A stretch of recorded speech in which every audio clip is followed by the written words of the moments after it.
আজকে গ্লুটাথিয়নের second session চলছে।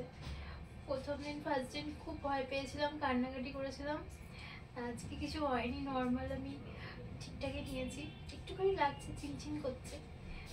কিছু হবে না। প্রদীপ সারাদিন 30টা করে চ্যানেল করে। এটা হচ্ছে শর্মিষ্ঠা। তো প্রথম দিনও খুব ভয় পেয়ে গিয়েছিল, পালস অনেক রাইজ করেছিল। আজকেও ইজিলি নিয়ে নিয়েছে, অর্ধেক চলেই গেছে প্রায়। হ্যাঁ, তো হ্যাবিচুয়েটেড হয়ে যাচ্ছে। এটা সেকেন্ড সেশন, ওর গ্লো করছে আগের থেকে অনেক ফেসটা। ওভারঅল আচ্ছা, এটা কি ফেসেও গ্লো করবে? অবশ্যই ওভারঅল ফুল বডি। হ্যাঁ অবশ্যই। এটার সঙ্গে অন্য প্রসিডিউরও করে ফেসে, বাট এটা যেহেতু ওভারঅল স্কিন রিজুভিনেশনের সেশন, তো ফেসেও তোমার দেখবে একটা গ্লো ভাব চলে এসছে অলরেডি। এটা যত গ্র্যাজুয়ালি নেবে তত এটা বাড়বে, ভয় পাওয়ার কিছু নেই, এরকমভাবেই যাবে আর কি।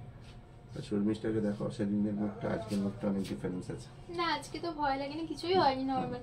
আমি ওই জন্য প্রদীপটার কাছে আমার ভয় লাগে না, আমি ওই জন্যই ও তোমাকে বললাম যে ও 9টার সময় চলে যায় অ্যাকচুয়ালি। ওই ছেলেটা